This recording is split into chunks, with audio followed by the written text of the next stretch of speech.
Saya akan membacakan untuk kita dan kita akan merenungkannya dari Roma 12 ayat 2, tapi saya akan baca ayat 1 dan ayat 2. Karena itu saudara-saudara, demi kemurahan Allah, aku menasihatkan kamu supaya kamu mempersembahkan tubuhmu sebagai persembahan yang hidup, yang kudus, dan yang berkenan kepada Allah. Itu adalah ibadahmu yang sejati. Janganlah kamu menjadi serupa dengan dunia ini, tetapi berubahlah oleh pembaruan budimu, sehingga kamu dapat membedakan manakah kehendak Allah, apa yang baik, yang berkenan kepada Allah, dan yang sempurna. Kedua ayat ini, pada ayat 2 disebutkan tadi, kamu janganlah serupa dengan dunia ini. Jangan satu gambar dengan dunia ini. Tetapi baharuilah budimu. Berubahlah oleh pembaruan budimu. Itulah hidup yang baru yang telah diciptakan oleh Kristus. Dan kita dalam hidup yang baru itu menjalani tahun yang baru. Apa artinya baru? Di dalam istilah tahun baru, kalau dalam bahasa Yunani itu disebut Neos. Kalau dalam bahasa Inggris New Year, baru. Neos itu yang pertama, pengertian baru. Dalam bahasa Yunani, kata neos itu adalah pembaharuan atau perubahan yang dari dirinya sendiri. Berubah. Jadi kalau kita sekarang ada pada tahun yang baru, New Year, tahun yang baru, itu adalah tahun yang berjalan. Jadi hari ini lewat, besok datang hari yang baru. Datang hari yang baru lagi. Dan ketika sudah genap 7 hari, datang minggu yang baru. Sesudah 4 minggu, datang bulan yang baru. Sesudah 12 bulan, datang tahun yang baru. Sampai kapan ini baru? Apakah hanya sampai Januari? Tentunya tidak. Dia baru selama tersedia tahun 2026. Nanti kalau sudah datang 2027, baru ada yang baru lagi. Baru dia lama. Jadi sebenarnya kita memasuki tahun yang baru. Dan sepanjang tahun ini, itu baru. Sampai dengan 31 Desember nanti. Itu kata neos atau new atau baru. Tetapi pengertian baru dalam Alkitab bukan kata neos yang dipakai. Kalau kita membaca di dalam kitab Mazmur misalnya, kitab Mazmur, nyanyikanlah nyanyian baru bagi Tuhan. Setiap pagi nyanyikanlah nyanyian baru bagi Tuhan. Nah, bagaimana kira-kira kalau setiap pagi kita menyanyikan nyanyian baru? Siapa yang bisa menciptakan nyanyian tiap hari baru? Seperti yang tadi, yang berubah. Setiap hari berubah. Apakah itu pengertian baru? Di dalam kitab Wahyu disebutkan, Wahyu 14 ayat 3. Lalu aku melihat mereka menyanyikan satu nyanyian baru bagi Tuhan. Dan tidak seorang pun yang dapat menyanyikan nyanyian baru itu kecuali mereka yang 144.000 yang hidupnya kudus di hadapan Tuhan.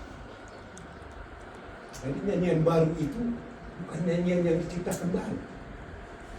Ternyata nyanyian itu nyanyian rahasia. Tidak ada orang yang tahu menyanyikan itu, kecuali mereka yang hidup di dalam hidup yang baru itu. Hanya itu yang tahu menyanyikan itu. Lalu apa artinya di situ hidup yang baru? Rasul Paulus juga menyebutkan di dalam 2 Korintus 5, tadi dalam firman kita disebut di sini 2 Korintus 5 ayat 19. Sebenarnya di atasnya itu 2 Korintus 5 ayat 17 disebutkan, siapa yang ada di dalam Kristus, ia adalah ciptaan baru. Yang lama sudah berlalu, yang baru sudah datang. Apa yang baru di sini? Apa hidup yang baru? Apa itu nyanyian baru? Itu yang disebut juga tadi dalam Roma 12 ayat 2. Hendaklah kau berubah oleh pembaruan budi. Baru, budi yang baru. Kalau dalam bahasa Yunani, ini tidak memakai kata neos. Dia bukan perubahan dari dirinya sendiri, tetapi yang dipakai di sini adalah kata kainos.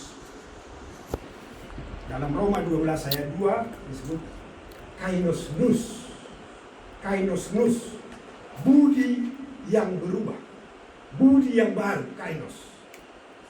Kata nous itu budi atau apa istilahnya, batinkah atau tabiat atau apapun namanya yang baru. Nah, ada kata pertobatan memang menggunakan kata itu, metanus, metanoia, artinya budi yang berubah, meta. Tapi ini disebut kainos nous, budi yang baru. Baru di sini bukan perkembangan dari diri kita sendiri, tetapi dia adalah sesuatu yang baru yang didatangkan dari luar. Termasuk tadi yang disebut dalam Wahyu 21.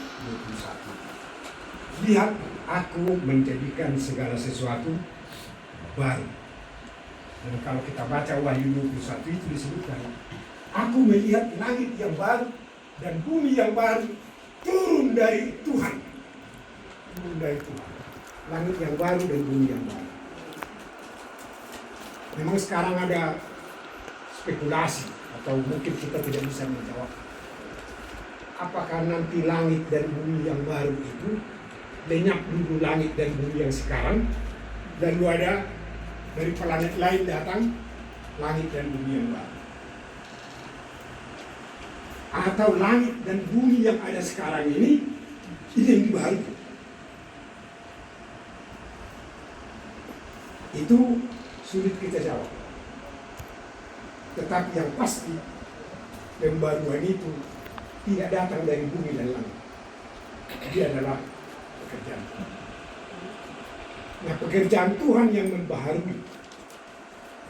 Jadi perubahan yang baru itu adalah bukan oleh karena keinginan rancangan kita memperbaiki diri kita sendiri, tetapi dia diperbaharui oleh Tuhan.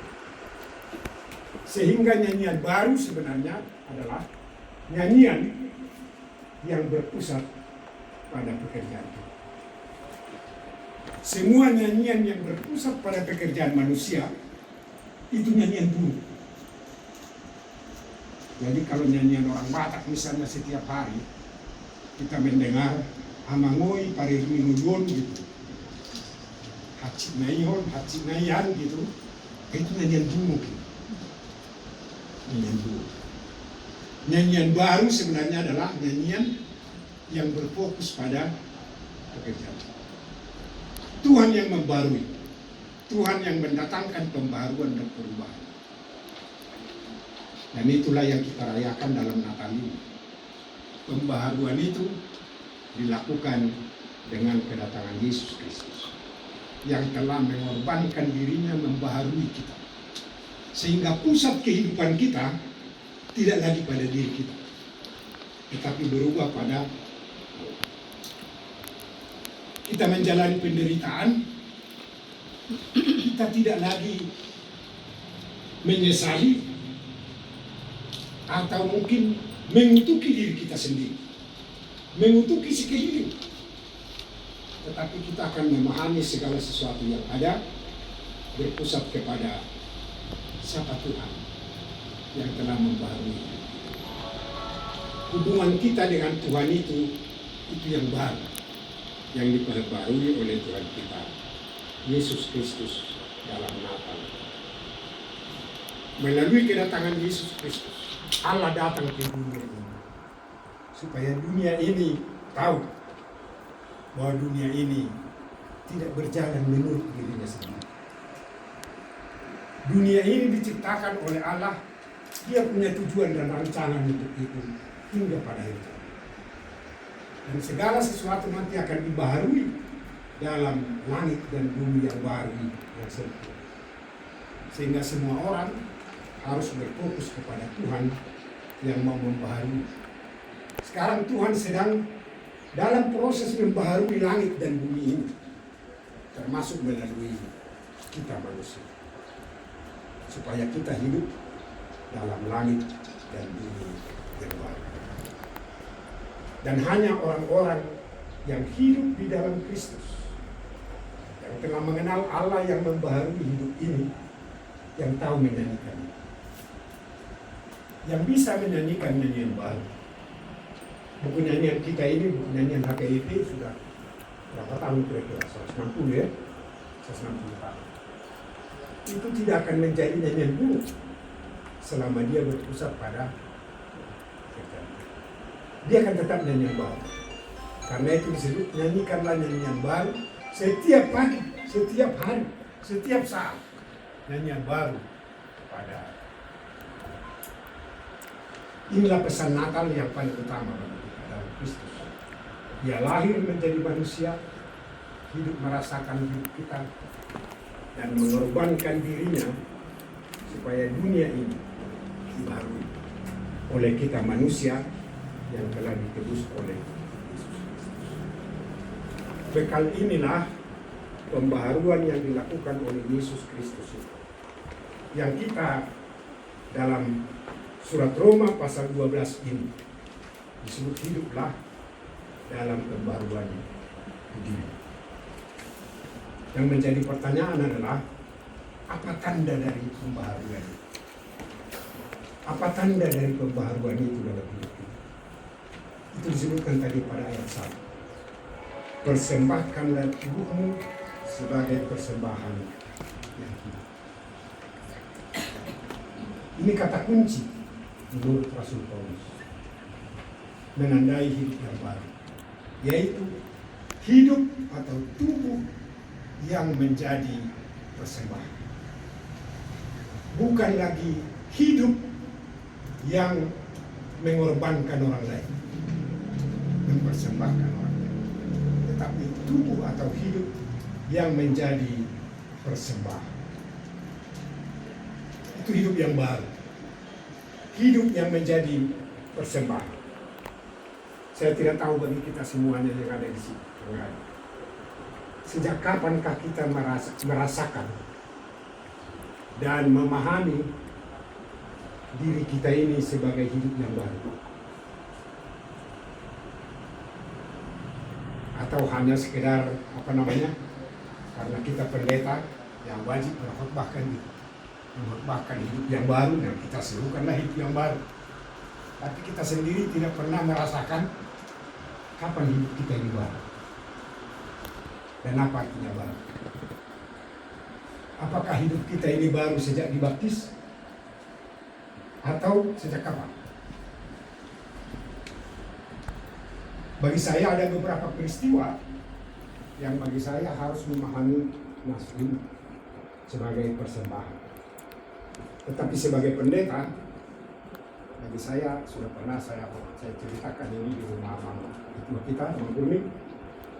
Setelah saya ditahbiskan jadi pendeta, saya betul-betul menyadari hidup saya ini tidak lagi untuk diri saya, tetapi hidup yang telah menjadi persembahan untuk Tuhan.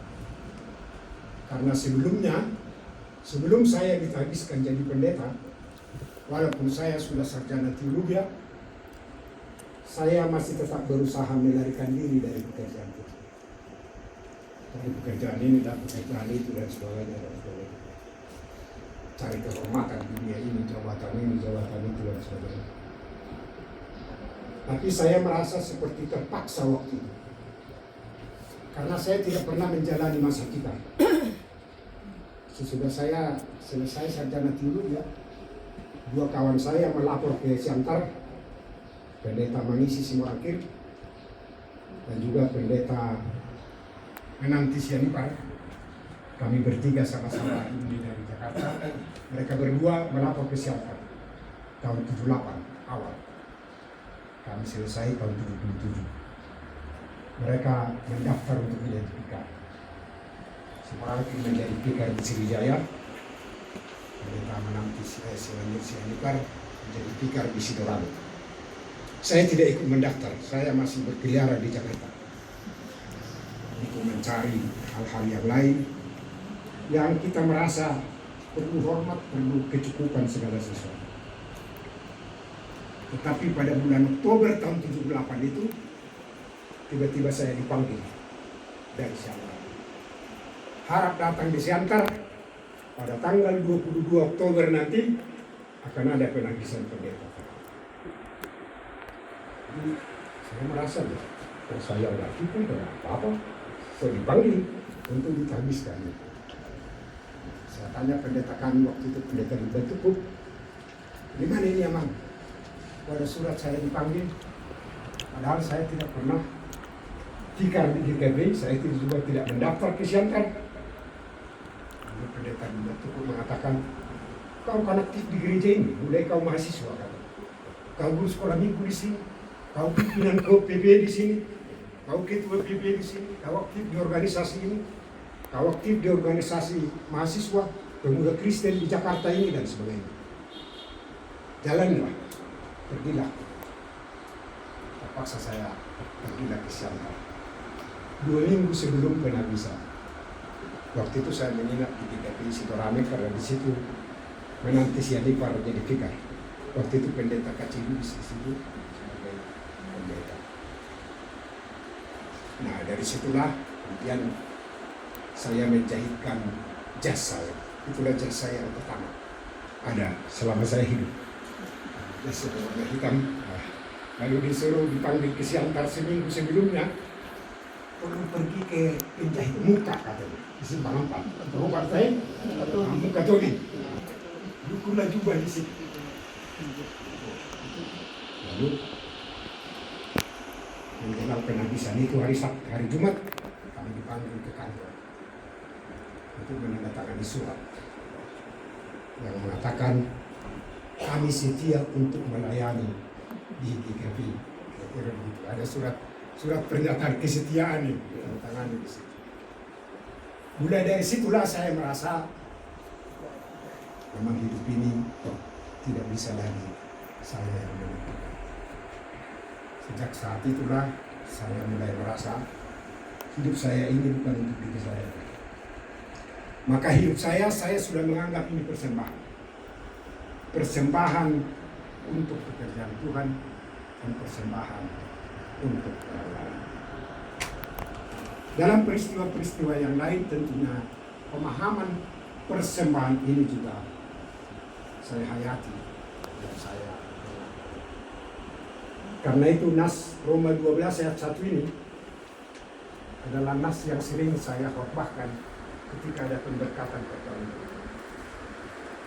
Karena perkawinan itu sebenarnya adalah satu peristiwa di mana seorang laki-laki dan seorang perempuan harus menerima dan menghayati dirinya sebagai hidup yang menjadi persembahan. Mempersembahkan dirinya untuk dan bagi orang lain. Bukan lagi mengorbankan orang lain bagi kepentingannya sendiri. Suami adalah persembahan untuk istri dan keluarga. Istri juga adalah persembahan untuk suami dan selama hidup kita berpusat pada diri kita sendiri, sebenarnya kita masih menjalani hidup yang lama. hidup yang buruk. Tapi hidup yang baru yang disebut dalam firman ini adalah hidup yang menjadi persembahan.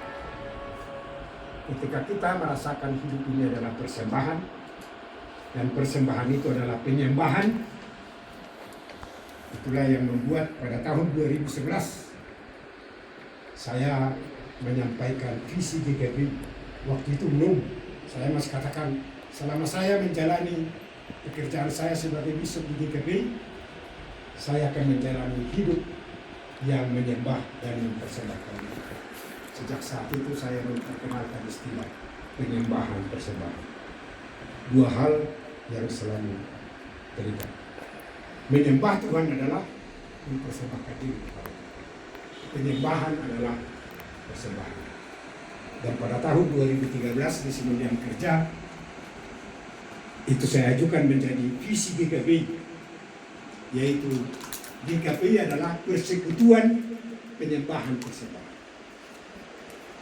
GKP adalah persekutuan penyembahan persembahan. Saya mengharapkan hal itu disosialisasikan supaya semua pendeta GKP, bahkan semua warga GKP menerima dan menjalani hidup ini sebagai persembahan, bukan mencari sesuatu dari orang lain. Apapun yang ada pada diri kita, sejelek apapun kita harus menghayati hidup ini sebagai penyembahan persembahan. Dan kalau itu kita lakukan, saya memang sampai hari ini, walaupun banyak orang yang pensiun sudah ada katanya, kan ada pensiun kita, sudah kita terima kan dari PGI, kan ada itu ya, walaupun 300.000 kan ada dari PGI, itu ada. Siapa yang takut dengan itu? Tidak ada yang takut. Saya nggak pernah mengeluh dengan itu, karena saya merasa dari dulu sejak saya pendeta, ya hidup ini saya sudah persembahkan ini kepada Tuhan. Masa Tuhan tidak membekalinya? Kalau saya tidak berguna lagi untuk mempersembahkan diri, saya kira Tuhan akan mengambil nafas saya. Udah cukup lah untuk kau, katanya selesai. Saya tinggal menjalani itu aja. Masih diperlukan Tuhan kah? Atau tidak? Kalau masih hidup berarti Tuhan masih memerlukan. Karena itu saya masih cari di mana Tuhan memerlukan saya. Saya jalani. Nah, itulah pengertian dari hidup baru yang diberikan oleh Kristus. Karena hidup Tuhan kita Yesus Kristus adalah hidup yang menjadi korban persembahan. Dan itu adalah inti dari semua pengakuan iman kita. Yesus yang telah lahir, melayani, mati dan bangun, menjadi korban persembahan. Seperti tadi kita ungkapkan dalam kata ibadah kita ini, dalam itu. Nah, sekarang bagaimana hidup yang baru ini kita menjalani tahun yang baru. Tahun 2026 adalah tahun yang baru. Tadi tahun ini sebenarnya disebut sebagai tahun yang baru, tahun Neos, bukan tahun Kainos. Tahun Neos yang akan berjalan. Dalam Alkitab ada 3 pengertian waktu tentang waktu. Kata yang pertama yang berarti waktu adalah kronos. Kronos. Kita tahu istilah kronos, kan? Kronologi, katanya kronos, artinya berurutan, berjalan. Jadi waktu ini sebenarnya berjalan kronologis, terus berjalan. Berjalan menit ke menit menjadi jam, hari nanti menjadi minggu, minggu menjadi bulan, bulan menjadi tahun. Dan ini akan berjalan terus. Tidak ada kekuatan kita menghentikan itu. Itu berjalan terus. Sampai nanti Tuhan menghentikan waktu. Ketika Tuhan menghentikan waktu, maka tibalah langit dan bumi yang baru. Dan di situ tidak ada waktu lagi. Yang ada adalah kekekalan. Kekekalan artinya tidak ada waktu lagi. Tidak diikat oleh waktu. Itu istilah yang pertama, kronos. Yang kedua adalah waktu yang baru. Waktu yang baru dalam arti kainos tadi. Rasul Paulus menyebutnya begini.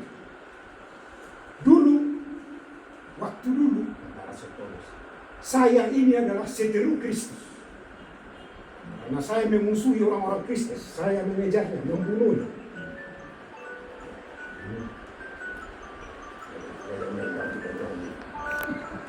Dulu saya ini seteru Kristus, tetapi sekarang saya adalah sahabat Kristus. Waktu dulu saya anti Kristus. Waktu sekarang, waktu yang baru ini, saya adalah sahabat Kristus. Untuk itu tidak digunakan kata kronos, tetapi digunakan kata aion. Aion itu kalau diterjemahkan ke bahasa Indonesia, cocoknya itu adalah orde. Orde. Orde itu atau zaman itu ditandai oleh ada hal-hal yang spesifik. Spesifik menandai. Nah, kita di Indonesia ini mengenal orde lama. Datang Soeharto disebut orde baru. Orde baru. Nah, apa yang menandai orde baru itu? Mesti ada orde itu, harus ada hal yang spesifik. Soeharto waktu itu menyebutnya, orde baru ini adalah orde yang dengan setia dan dengan taat menjalankan Pancasila dan Undang-Undang Dasar 45 secara murni dan konsekuen. Dalam menjalani Pancasila dan Undang-Undang Dasar secara murni dan konsekuen itu dilakukanlah penataran keempat. Ada khas yang menandai orde itu. Berbeda dari orde yang lama, yang waktu itu disebut era orde terpimpin. Sekarang sesudah di zaman kita sekarang orde apa ini? Pada masa Prabowo. Orde apa? Orde reformasi sesudah 98. Sekarang nggak ada orang yang menyebut ini lagi orde reformasi. Karena tidak ada reformasi dari sekarang, sudah seberang semua. Hukum juga tidak jalan lagi, apapun tidak jalan. Sekarang saya banyak mendengar orde sekarang ini adalah orde omon-omon. Dan celakanya orde omon-omon waktu yang lama dan waktu yang baru yang ditandai oleh hal spesifik. Rasul Paulus menyebutnya itu, dulu memang saya masih hidup untuk hukum Taurat, untuk dunia ini. Tetapi setelah mengenal Kristus, saya hidup, bukan lagi hidup saya yang ada sekarang. Bukan lagi saya yang ada ini. Yang ada di dalam diri saya adalah Kristus. Karena itu Rasul Paulus mengatakan, hidup saya ini adalah hidup yang sudah menjadi persembahan untuk Kristus sampai mati. Yang ketiga, dan ini yang harus kita jalani ke depan. Apa artinya waktu? Dalam bahasa Inggris kenal istilah waktu itu adalah uang. Nah, yang mana yang uang? Time is money. Hari Senin kau uang, hari Selasa, minggu depan kau uang, atau ketika datang uang pensiun itulah waktu. Di luar itu tidak ada waktu lagi, dan sebagainya. Apa itu waktu? Adalah uang. Waktu itu adalah uang. Ini kalau dalam Alkitab itu digunakan kata kairos, bukan kronos dan bukan aion, tapi kairos. Kairos itu adalah peristiwa atau perbuatan atau kesempatan, peluang. Jadi diberikan contoh misalnya, pada satu waktu mungkin pendeta purba misalnya sedang membaca Alkitab dan persiapkan khotbah untuk hari Minggu, hari Sabtunya, Sabtu malam pukul 8 malam.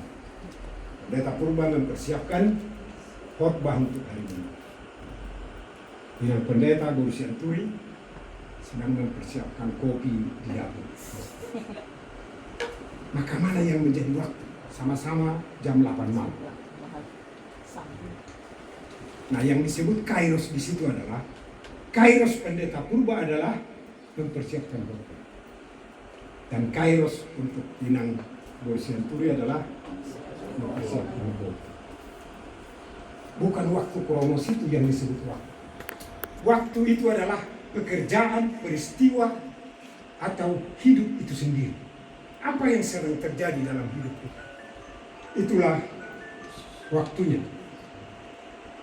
Maka tahun 2026 ini, bagaimana kita memahami ini? Waktu ini. Apakah ini akan kita biarkan aja kronos berjalan terus? Atau ini adalah kairos untuk kita? Atau mungkin kita sudah akan menjadi, sudah putus asa kah? Atau sudah tidak, kami ini karena sudah tidak berguna lagi hidup ini. Akhirnya kita tidak melihat lagi bahwa masa pensiun, masa lansia kita ini bukan kesempatan, bukan waktu, bukan kairos yang diberikan. Sesungguhnya pada hari ini ketika kita melakukan ibadah di awal tahun ini, kita mau menjalani tahun 2026 ini sebagai tahun yang baru, tahun kairos, dan mengisinya menjadi tahun persembahan. Setidaknya hidup kita ini masih bisa kita persembahkan untuk anak cucu. Kalau perlu untuk jemaat kita, untuk gereja kita, saya kira walaupun sudah purna bakti, kita masih harus berguna mempersembahkan diri kita, termasuk untuk masyarakat, dengan tenaga dan pikiran apapun yang ada. Sehingga ketika Tuhan memberikan waktu ini kepada kita secara kronos, marilah kita menjalaninya dan mengharapkan Tuhan akan menjadikan ini bagi kita kairos, kesempatan untuk melakukan sesuatu, mempersembahkan diri bagi Tuhan dan bagi sesama dan bagi alam semesta ini. Dengan demikian sukacita kita pada hari ini, mudah-mudahan Tuhan dan sukacita pengharapan ini akan berjalan hingga 31 Desember nanti. Kalau ada di tengah jalan dari kita yang sudah tidak sampai ke 31 Desember nanti, kita juga harus bersyukur bersama-sama bahwa Tuhan masih memberi waktu. Ya, kita nggak tahu ini siapa yang berakhir di tengah jalan di tahun ini. Sebab saya merasa pinggang saya sudah mulai terjadi. Ya, karena September yang lalu saya sudah dipasang ring 3. Tiba-tiba dipasang ring. Waktu itu saya merasa nggak apa-apa. Periksa jantung dulu katanya, keterisasi katanya. Saya pergi ke halaman, buat surat pengantar. Saya masih ketawa-ketawa lah situ, pasang keterisasi, saya lihat di foto itu begini katanya situ. Sudah selesai, selesai Pak. Lalu bagaimana hasilnya Bu? Kita pasang 3 ring katanya kan. Lalu saya pikir rupanya pemasangan ini sudah biasa ini gitu, nggak ada yang menakutkan lagi. Jadi ya semua ini kita serahkan aja semua. Tapi saya kira sebagai pendeta kita harus tetap menjadi khotbah kepada semua orang. Tidak ada yang perlu kita sesali dalam hidup ini. Selama Tuhan masih menganugerahkan tahun ini bagi kita sebagai kronos, tahun yang baru, mari kita gunakan menjadi kairos, membangun kehidupan kita menjadi persembahan. Minimal untuk sesama kita yang pensiun dan jalan berbeda. Saya dulu selalu bilang sama mampu. Salah satu penyakit kita sekarang adalah kesendirian. Dan amang dan enang semua. Saya terakhir ini, saya sudah pensiun terutama. Saya banyak belajar dari rabi-rabi Yahudi. Dari rabi-rabi Yahudi. Rabi yang tersohor di Amerika ada satu. Rabi Manis Friedman. Saya tidak tahu apa dia pernah di Indonesia gitu. Sebab namanya Manis Friedman. Entah dari mana dia ambilnya kata manis itu. Dari Uni Soviet ke ini dia lari atau dari Tibet atau dari mana? Dari India. Tapi namanya Manis Friedman. Dan dia memberikan filosofi hidup dari perjanjian lama dan keyahudian yang sangat luar biasa. Salah satu komentarnya begini. Apa alasan Tuhan menciptakan langit dan bumi? Dan apa alasan Tuhan menciptakan manusia? Salah satu dia katakan, Tuhan tidak mau hidup sendirian. Sebab hidup sendirian itu berbahaya dan menyedihkan. Itulah sebabnya dia katakan waktu menciptakan Adam, tidak baik kalau manusia itu seorang diri. Tuhan pun tidak mau seorang diri. Jadi ini, saya hanya mau mengatakan ini untuk kita yang pendeta pensiun ini. Kita ini kan sering merasa orang yang sudah dikucilkan, disendirikan gitu kan, disepikan gitu. Dan hidup yang disepikan itu, wah itu penderitaan besar itu. Kita bisa tertindas dengan itu. Karena itu kita harus menjalani hidup ini sebagai kairos. Tetap mempersembahkan diri. Hidup kita ini masih berguna. Entah untuk apa pun. Entah mau disendirikan orang, nggak peduli kita. Tapi kita masih harus berguna untuk siapapun. Minimal berguna untuk sesama kita. Karena itu Pak Purba dulu selalu mengusulkan kita berbanyak dari pertemuan kita ini supaya jangan sendirian katanya. Ya kan Pak Purba? Ya memang itu penyakit besar itu. Coba ini borup itu. Gimana hidup sendirian? Menyedihkan kan berat itu. Jadi minimal persekutuan kita ini juga hidup yang saling mempersembahkan untuk yang lain, saling menguatkan dan saling menghibur, dan itu akan memperpanjang umur kita. Dengan menggunakan kairos ini baik, kronos kita pun akan diperpanjang oleh Tuhan dengan segala apa. Terima kasih untuk Amang dan Inang di rumah ini yang telah menyediakan persekutuan kita hari ini. Kiranya tahun yang baru ini memang bagi kita betul-betul menjadi tahun yang baru, tahun kairos, tahun anugerah dan berkat Tuhan, dan tahun kepemimpinan Tuhan dalam kehidupan kita, sehingga kita berguna bagi sesama di tengah keluarga, anak cucu kita, di tengah jemaat gereja, dan juga di tengah masyarakat. Minimal dengan nasihat-nasihat atau keteladanan yang kita berikan dalam hidup ini. Tuhan menyertai dan memberkati kita berdoa.